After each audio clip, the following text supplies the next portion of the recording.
In the name of the Father, and of the Son, and of the Holy Spirit. Amen. The grace of our Lord Jesus Christ, and the love of God, and the communion of the Holy Spirit be with you all. And with your spirit. My dear brothers and sisters, with hearts full of gratitude and joy, we come to the table of the Lord's Word and Sacrament, begging the Lord for His mercy and grace as we continue our life. May we always recognize the Lord giving us His daily bread in order for us to have life and to enjoy this life serving the Lord to the fullest. So as to prepare ourselves to celebrate the sacred mysteries, let us acknowledge our sins and ask the Lord for His pardon and strength.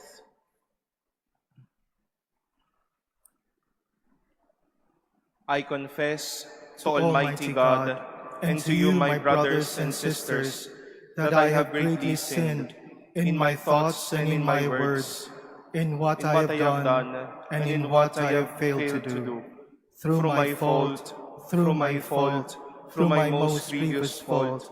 Therefore I ask Blessed Mary, ever Virgin, all the angels and saints, and you, my brothers and sisters, to pray for me to the Lord our God. May Almighty God have mercy on us, forgive us our sins, and bring us to everlasting life. Amen.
Gloria in excelsis Deo.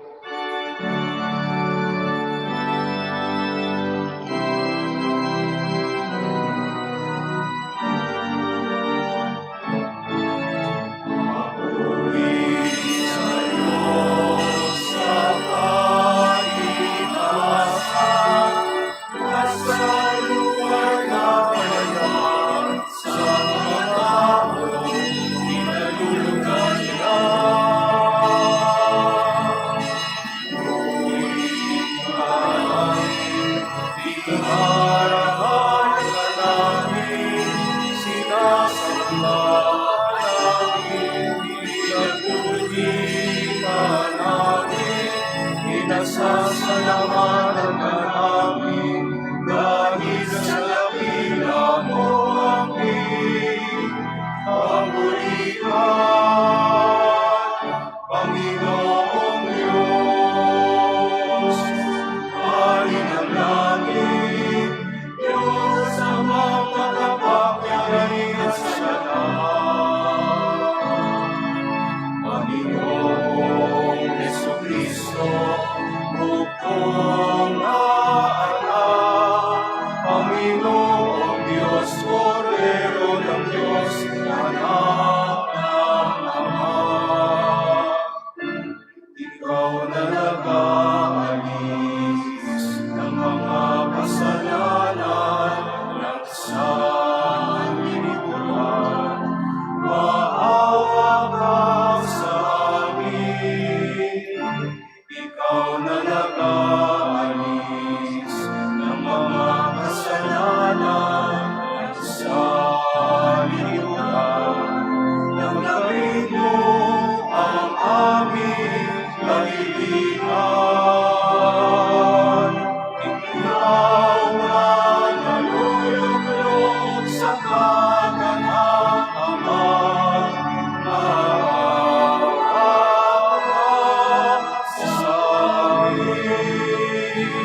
Ikaw lamang, O Jesucristo, ang pataas na asal, kasama ng Espiritu Santo, sa kalangitan ng Diyos Ama.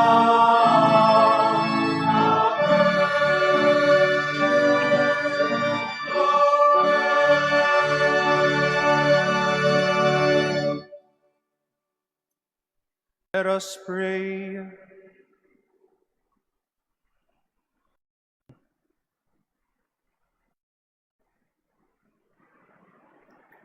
Almighty, ever-living God, whom taught by the Holy Spirit we dare to call our Father, bring, we pray, to perfection in our hearts the spirit of adoption as your sons and daughters, that we may merit to enter into the inheritance which you have promised. Through our Lord Jesus Christ, your Son, who lives and reigns with you in the unity of the Holy Spirit, God forever and ever.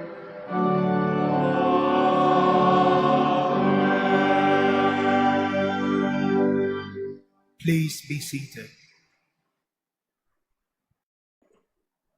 A reading from the first book of Kings.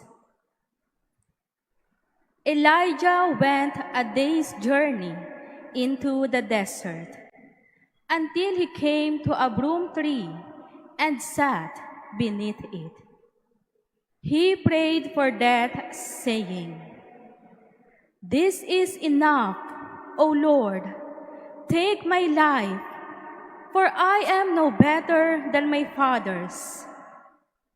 He lay down and fell asleep under the broom tree. But then an angel touched him and ordered him to get up and eat. Elijah looked, and there at his head was a hard cake and a jug of water.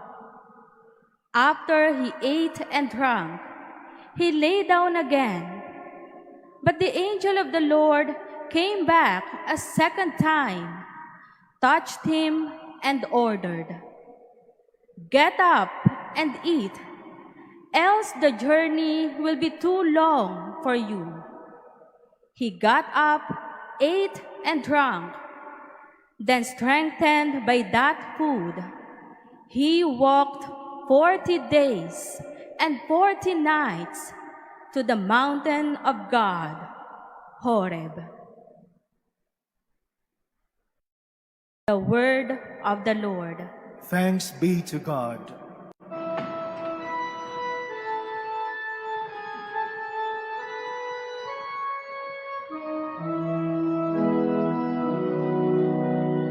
Taste and see the goodness of the Lord. Taste and see the goodness of the Lord. I will bless the Lord at all times. His praise shall be ever in my mouth. Let my soul glory in the Lord. The lowly will hear me and be glad. Taste and see the goodness of the Lord. Glorify the Lord with me. Let us together extol his name. I sought the Lord, and he answered me, and delivered me from all my fears. Taste and see the goodness of the Lord.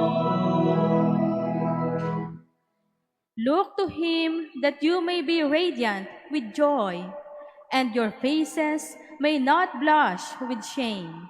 When the afflicted man called out, the Lord heard, and from all his distress he saved him.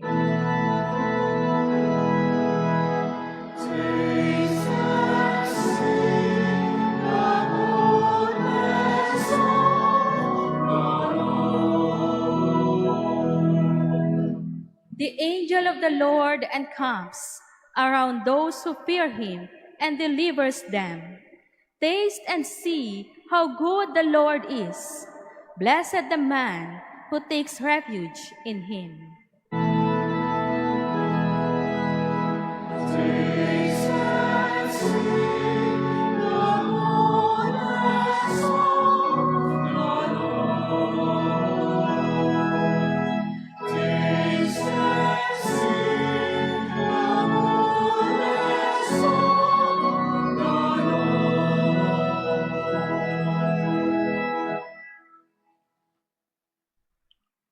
A reading from the letter of St. Paul to the Ephesians. Brothers and sisters, do not grieve the Holy Spirit of God, with which you were sealed for the day of redemption.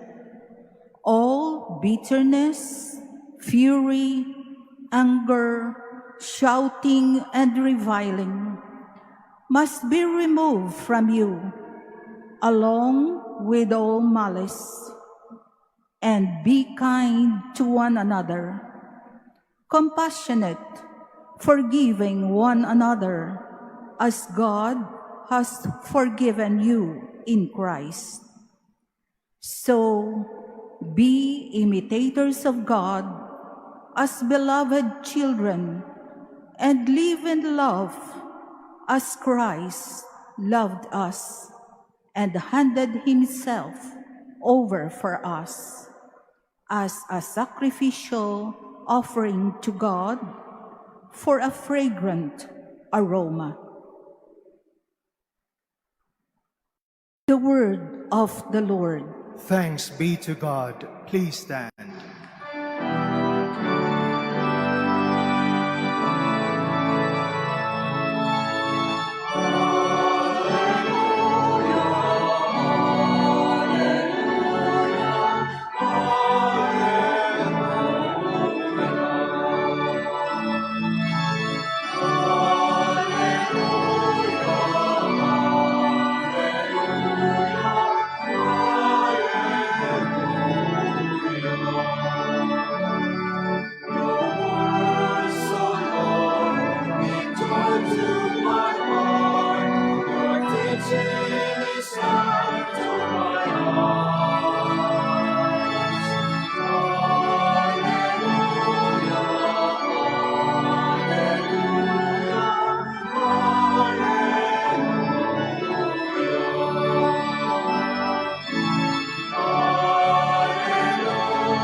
The Lord be with you. And with your spirit, A reading from the Holy Gospel according to John. glory to you, O Lord.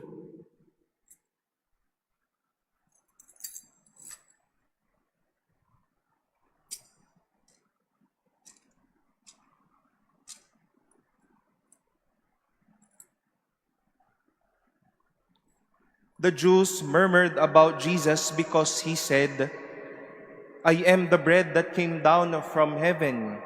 And they said, Is this not Jesus, the son of Joseph? Do we not know his father and mother? Then how can he say, I have come down from heaven? Jesus answered and said to them, Stop murmuring among yourselves.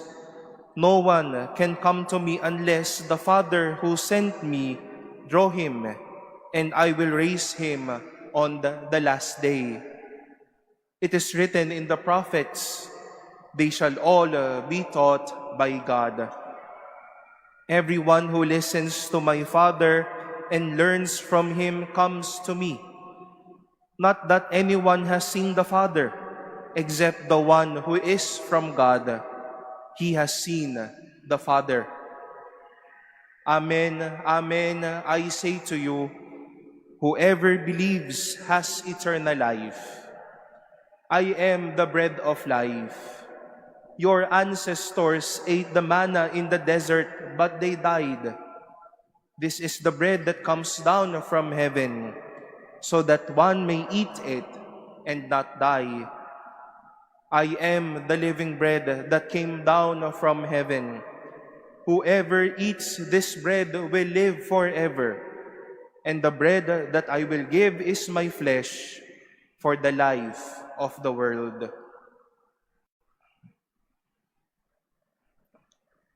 The Gospel of the Lord. Praise to you, Lord Jesus Christ. Please be seated. Magandang umaga po sa inyong lahat. We praise and thank the Lord for this beautiful day as we gather around His presence and celebrate the Holy Mass with all our longings and at the same time our gratitude for the good Lord who has been blessing us all throughout our days. Alam ko po Agosto na, pero mag-nutrition month muna po tayo. No? I know some of the parents here, yung mga bata dito would know what I will be sharing about. I know that you are all familiar with at least the basic food content that we need to take. The so-called Go, Grow, and Glow food. No? Review lang po tayo, no? Kasi baka hindi na natin kinakain ng Go, Glow, and Grow food. Go ng Go food lang po tayo, no? Isa na po ako doon. No? When we are asked to eat Go foods, at least by the very word, the food that will at least make us energized for activities of mind and body. At kapag ka-Go foods, ano po ang mga pagkain dyan? Carbohydrates, rice, bread, cake, anything that will at least boost us para po kumilos tayo, makatakbo, makalakad, makaisip ng mabuti. Grow foods are foods that, again, grow by the very word itself, will strengthen us, will give us energy muscles. Kaya nandyan yung mga protina. At ano po ang example? Chicken, meat. No? Nai-imagine nyo na po yung lunch ninyo mamaya. No? Pasensya na po. No? Fish or anything that will, help us grow. And lastly, glow foods. Food that will help us glow. Immune system rich food. Mga gulay, no?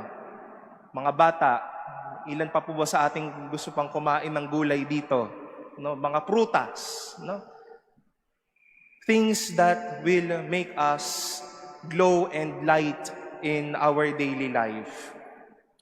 At ang mga pagkain pong ito ay kinakailangan natin araw-araw, o at least this food will sustain us in our everyday activity.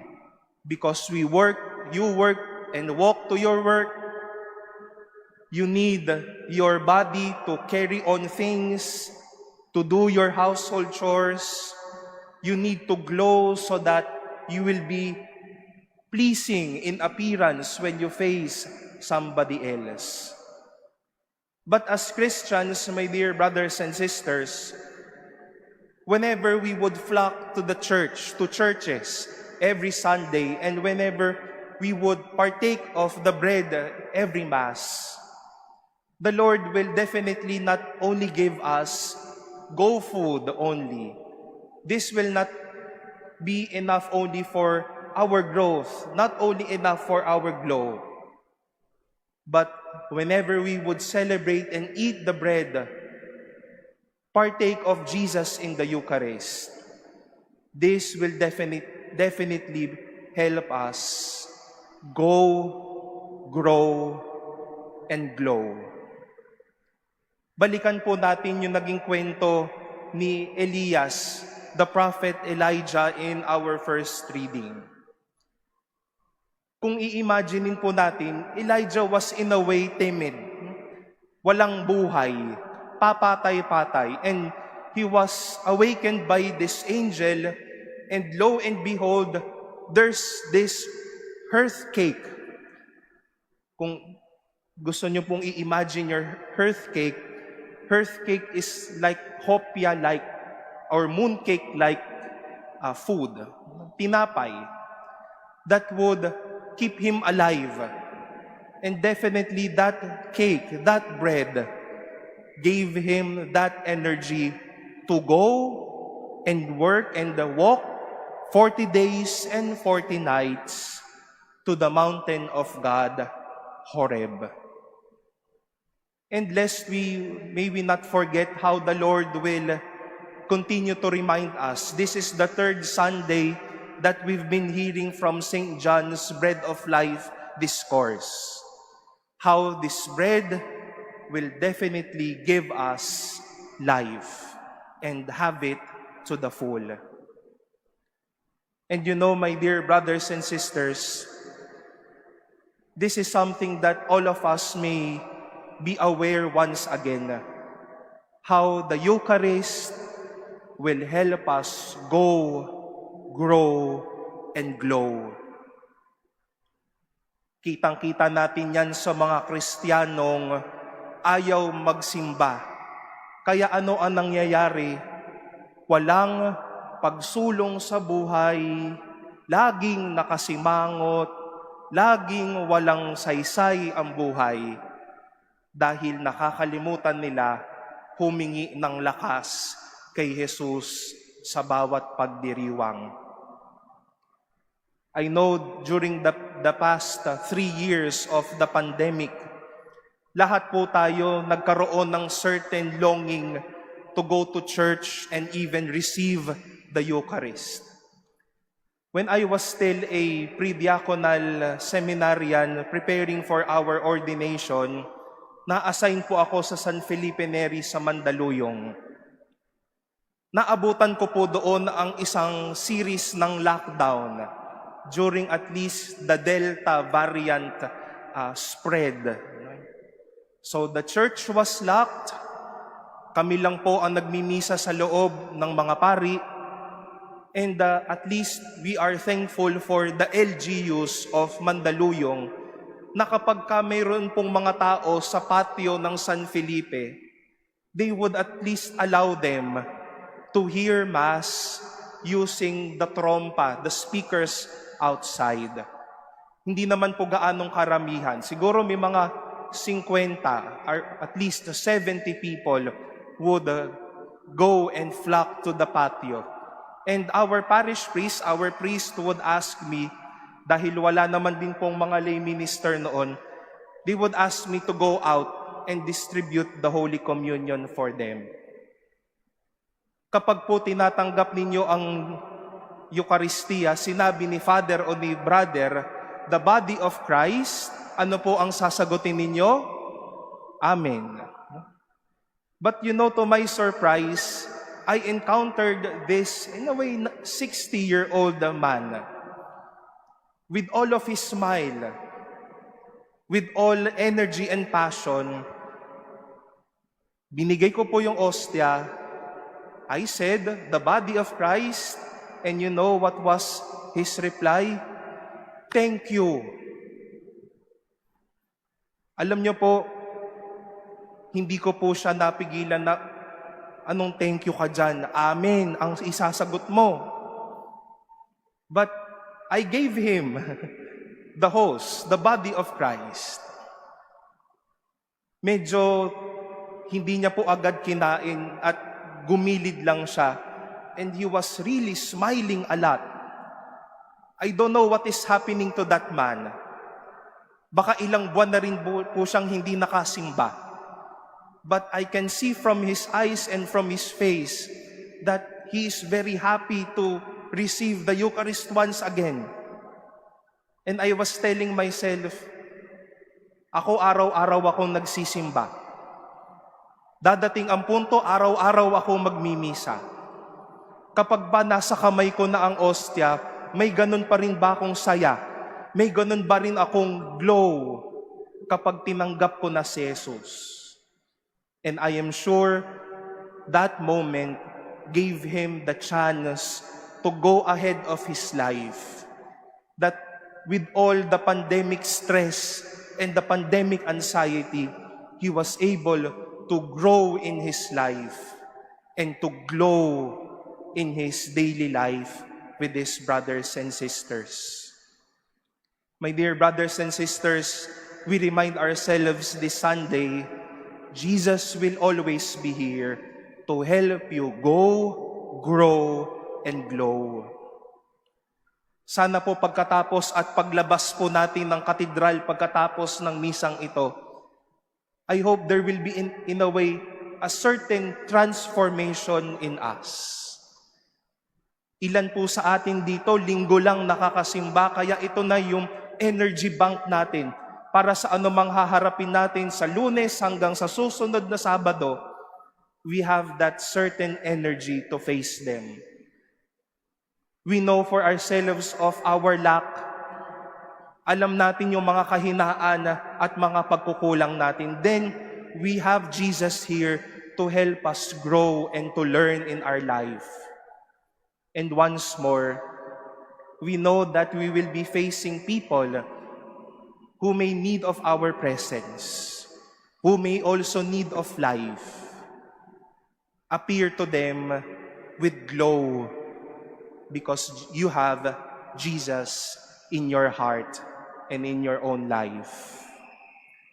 Jesus will always be here to help you go, grow, and glow.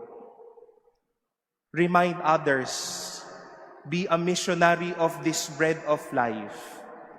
How you yourself witnessed how God has made you who you are now. How the Lord with His sacraments made you stronger in this life. And how with and through this bread made you glow and inspiring as we continue our Christian life.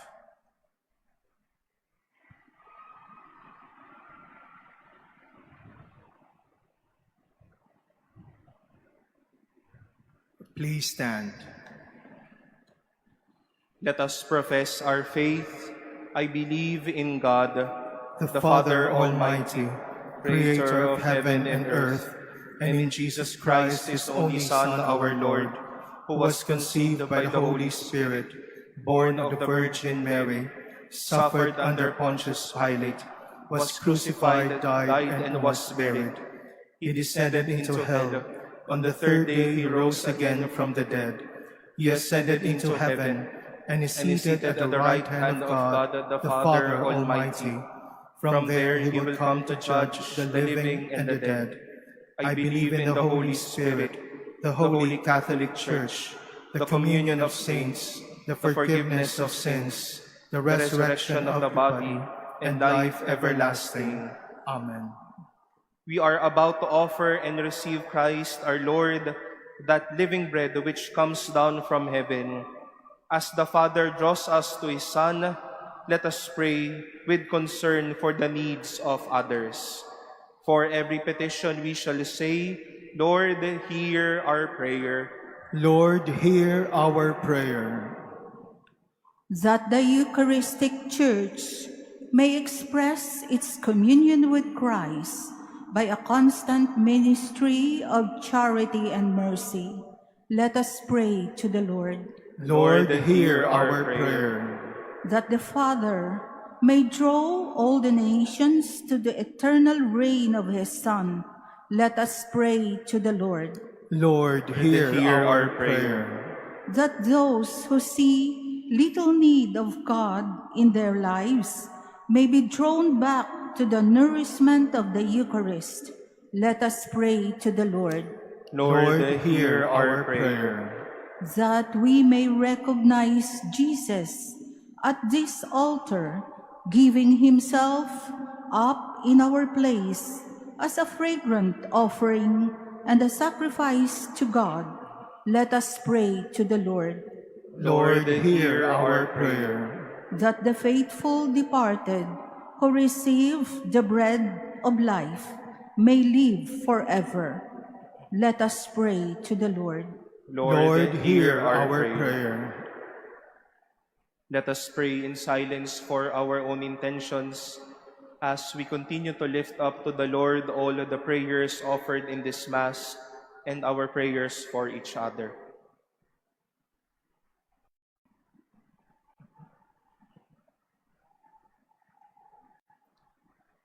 Let us pray to the Lord. Lord, hear our prayer. Father, we believe in you and in your Son, our Eucharist. Grant the petitions of this community through Christ our Lord. Amen. Please be seated.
Please stand.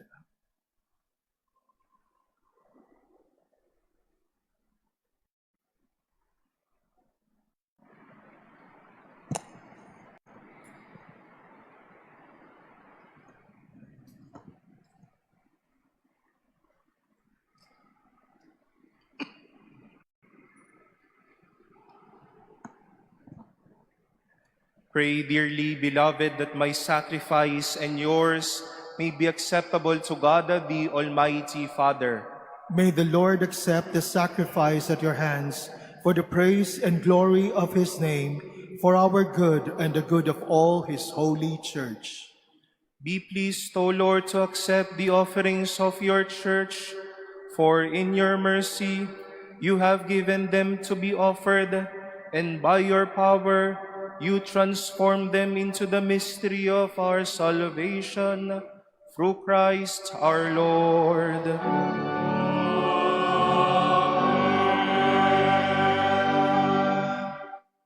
The Lord be with you. And with your spirit, Lift up your hearts. we lift them up to the Let Lord. us give thanks to the Lord our God. It is right and just. It is truly right and just, our duty and our salvation, always and everywhere to give you thanks, Lord, Holy Father, Almighty and eternal God, through Christ our Lord. For out of compassion for the waywardness that is ours, he humbled himself and was born of the Virgin. By the passion of the cross, he freed us from unending death. And by rising from the dead, he gave us life eternal. And so with angels and archangels, with thrones and dominions, and with all the hosts and powers of heaven, we sing the hymn of your glory, as without end we acclaim.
Please kneel.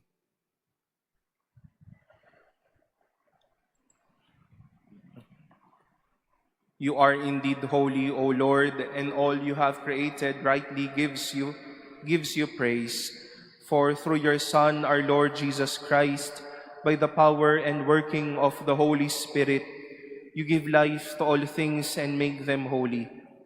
And you never cease to gather a people to yourself, so that from the rising of the sun to its setting, a pure sacrifice may be offered to your name. Therefore, O Lord, we humbly implore you, by the same Spirit graciously make holy these gifts we have brought to you for consecration, that they may become the body and blood of your Son, our Lord Jesus Christ, at whose command we celebrate these mysteries. For on the night he was betrayed, he himself took bread, and giving you thanks, he said the blessing, broke the bread, and gave it to his disciples, saying, "Take this, all of you, and eat of it, for this is my body, which will be given up for you."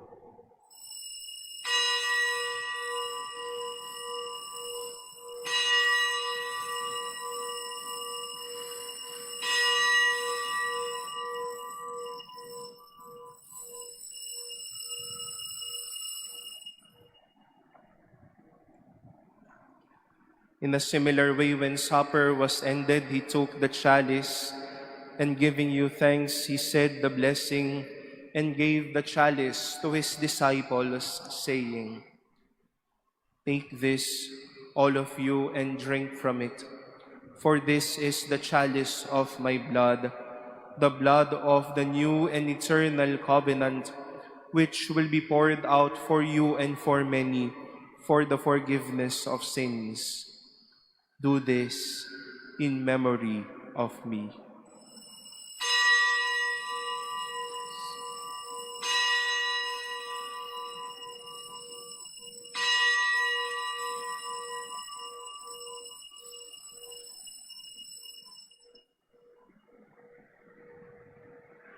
Please stand. The mystery of faith.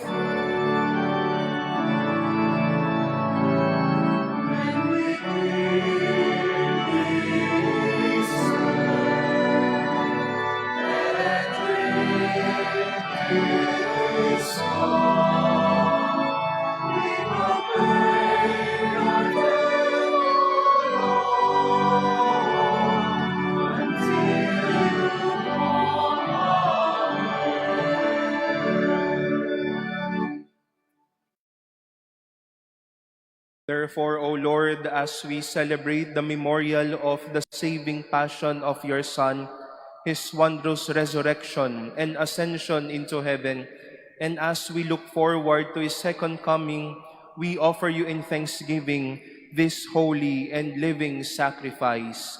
Look, we pray, upon the oblation of your church, and recognizing the sacrificial victim by whose death you willed to reconcile us to yourself. Grant that we who are nourished by the body and blood of your Son and filled with his Holy Spirit may become one body, one spirit in Christ. May he make of us an eternal offering to you, so that we may obtain an inheritance with your elect, especially with the most blessed Virgin Mary, Mother of God, with blessed Joseph, her spouse, with your blessed apostles and glorious martyrs, and with all the saints, on whose constant intercession in your presence we rely for unfailing help. May the sacrifice of our reconciliation, we pray, O Lord, advance the peace and salvation of all the world. Be pleased to confirm in faith and charity your pilgrim church on earth, with your servant Francis our Pope and Jose our Bishop, the order of bishops, all the clergy, and the entire people you have gained for your own. Listen graciously to the prayers of this family whom you have summoned before you. In your compassion, O merciful Father, gather to yourself all your children scattered throughout the world. To our departed brothers and sisters, and to all who were pleasing to you at their passing from this life, give kind admittance to your kingdom. There we hope to enjoy forever the fullness of your glory, through Christ our Lord, through whom you bestow on the world all that is good.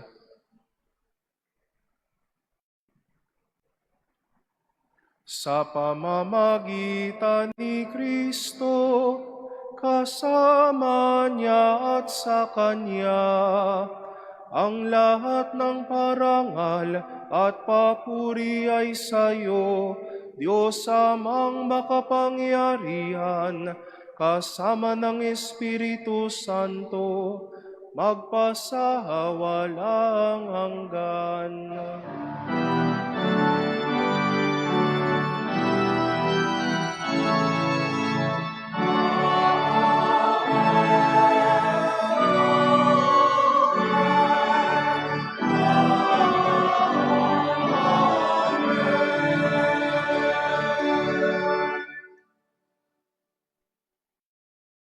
Jesus taught us to call God our Father, and so we have the courage to say,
Deliver us, Lord, we pray, from every evil.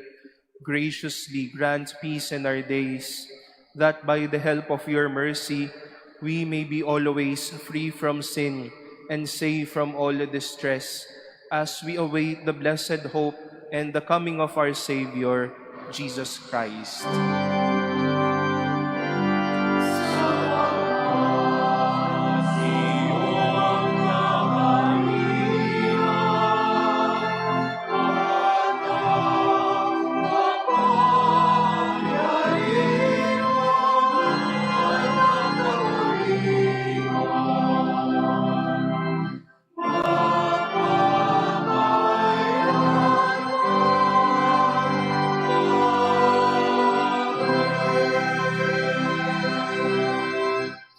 Lord Jesus Christ, who said to your apostles, "Peace I leave you, my peace I give you," look not on our sins, but on the faith of your church, and graciously grant her peace and unity in accordance with your will, who live and reign forever and ever. Amen.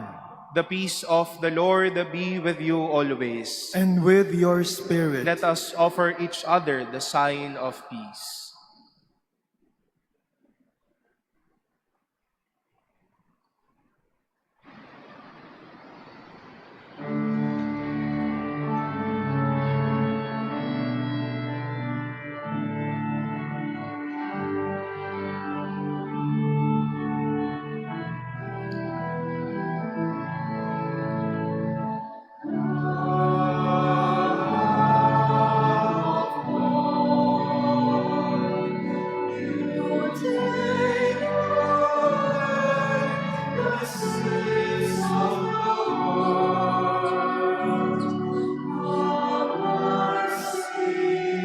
Lord Jesus Christ.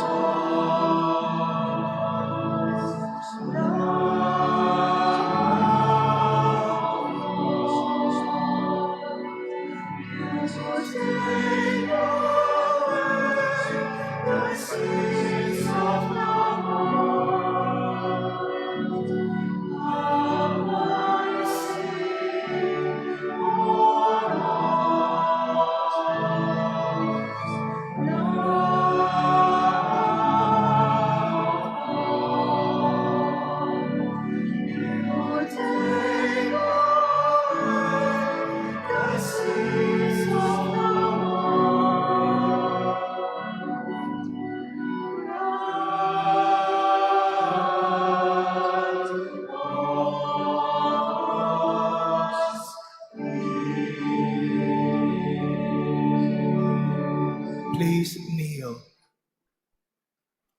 Behold the Lamb of God. Behold him who takes away the sins of the world. Blessed are those called to the supper of the Lamb. Lord, I'm not worthy that you should enter under my roof, but only say the word, and my soul shall be healed.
Please stand. Let us pray. May the communion in your sacrament that we have consumed save us, O Lord, and confirm us in the light of your truth. Through Christ our Lord.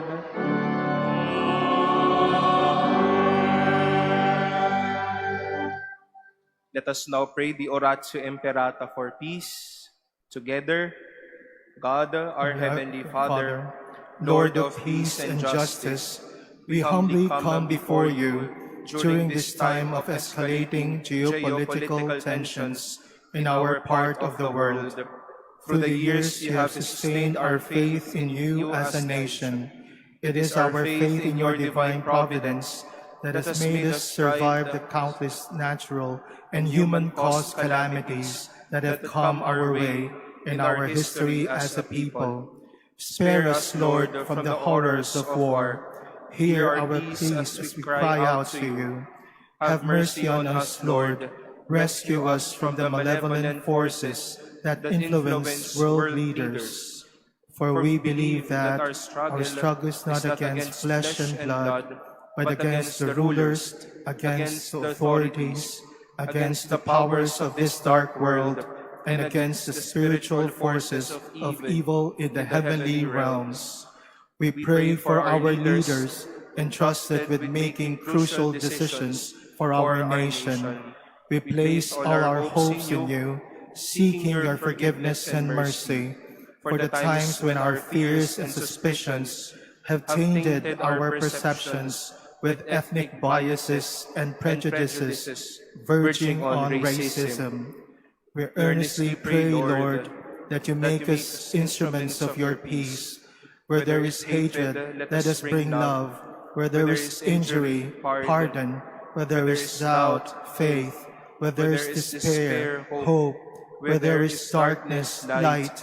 Where there is sadness, joy.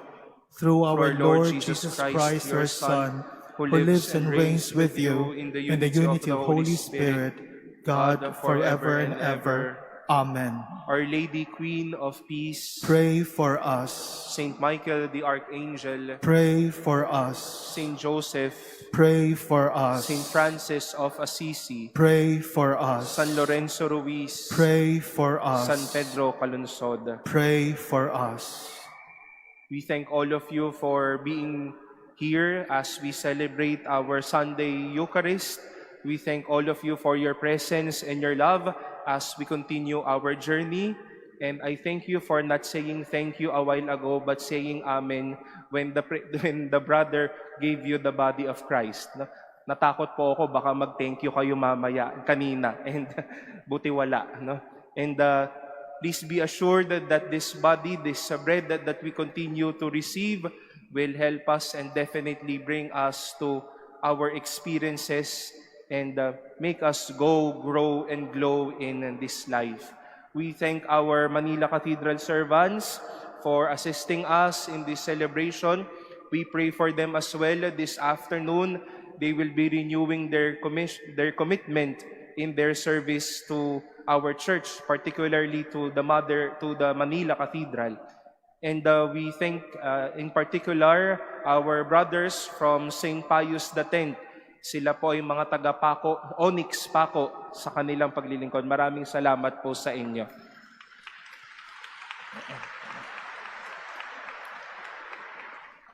The Lord be with you. And with your spirit. Bow your heads and pray for God's blessing.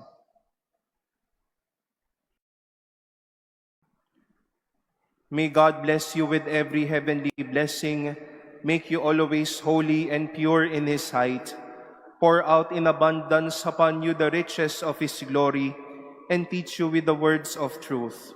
May He instruct you in the gospel of salvation, and may ever endow you with fraternal charity through Christ our Lord. Amen. And may the blessing of Almighty God, the Father, and the Son, and the Holy Spirit come down on you and remain with you forever. Amen. Our celebration has been offered. Go in peace. glorifying the Lord by your life. Thanks be to God.